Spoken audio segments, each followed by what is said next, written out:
Hello friends, আর একটা new video নিয়ে চলে এলাম। আজকে সানডে ছিল, অফ ডে ছিল আমার। তো কিছু কাজ ছিল বাড়ির, বাপি কাজ দিয়েছিল। তো বাইকে রেডি করে রেখে দিয়েছে বাপি, যাবতীয় জিনিস কী কী দরকার নেওয়ার জন্যে বলে দিয়েছে। তো বাবু আমার জন্য দাঁড়িয়ে আছে, আমি বাইরে বেরোচ্ছি বলে। বাবু সবসময় সদরের কাছে দাঁড়িয়ে থাকে আমরা বেরোলেই।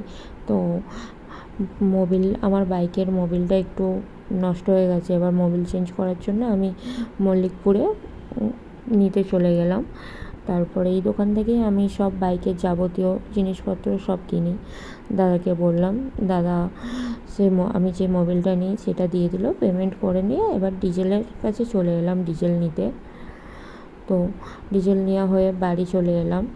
তো বাড়ি থেকে এসে আবার বাপিকে ডিজেলটা দিতে যাচ্ছি। তো কিছু কাজ ছিল মাঠে আবার, তারপর সেই জন্যে আবার বাপির কাছে যাওয়া হচ্ছে। বাপি ডিজেল নিয়ে যেতে বলেছিল এসে। তো এলাম, এসে বাপি ঘাস কেটেছিল, সেই ঘাস আমার গাড়িতে বোঝাই করে দিল।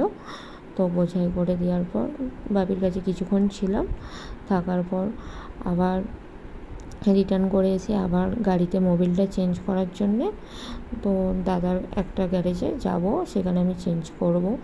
গেলাম, দাদাকে বললাম, বলার পর দাদা পুরনো মোবিলটা গাড়ি থেকে বার করা হলো। তো বার করে এবার নিউ যেই মোবিলটা আমি ব্যবহার করি, তো ওটা দাদা এবার গাড়িতে ঢেলে